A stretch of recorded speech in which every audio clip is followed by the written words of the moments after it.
Three states are negotiating, using diplomatic channels to reach a positive outcome. Whilst the talks are ongoing, two of the states decide to preemptively bomb the other state. Who are the aggressors?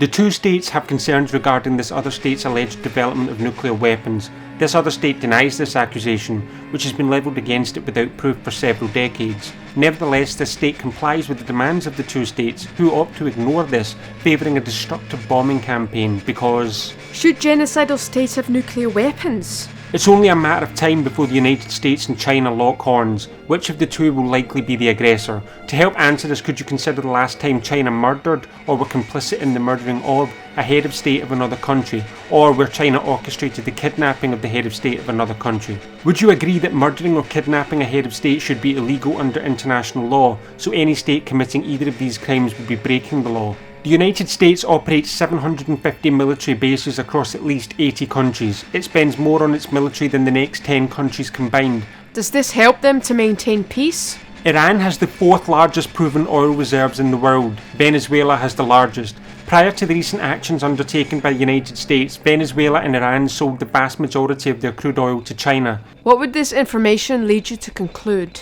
Have Iran's retaliatory strikes been indiscriminate, blindly attacking their neighbours, or are they targeting states which have prominent US military bases on their land?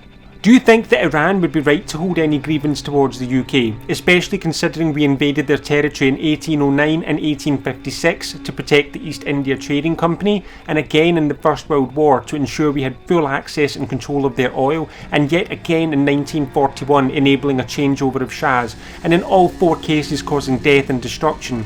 So with all of this in mind, would Iran have a right to hold a grievance, however historic, towards the UK? Has Iran ever invaded British soil? The Iranian leadership has been described by the Americans as evil. Does this help explain and justify to an extent what they've done? And could you consider as an example post-World War II Iran, when the hugely popular Mohammad Mossadegh as its Prime Minister decided to nationalise its oil industry? A relatively simple exercise in as much as there was only one oil company operating in Iran, but owned by the British. Obviously unwilling to accept this, Churchill requested support from the Americans to prevent this from happening. The CIA conducted a covert operation led by Kermit Roosevelt, who later detailed it all in his book, Counter Coup, and successfully ousted Mossadegh in 1953. This strengthened the Shah's iron grip on Iran. Protesters were routinely killed, and his secret police, maintained partly by US funding, kept the rest of the population in check. By 1976, it was claimed by Amnesty that Iran had the worst human rights record in the world, but the operation had worked. The British retained 40% of its oil holdings, 40% went to the Americans and 20% to other international players. So back to the original question. Does this help justify and explain what they've done? So why is this all really happening? A. For oil and natural resources. B. To reassert power and hegemony. C. To lay down a marker to China.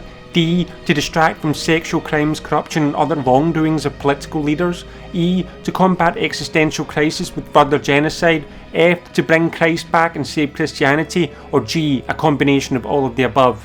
Lastly, imagine you live in Iran. You thoroughly detest the theocratic regime. External actors threaten to bring it to its knees. In the process, they bomb your child's school. Your child dies. Do you hate the regime or those that fired the bomb? And what about the environment?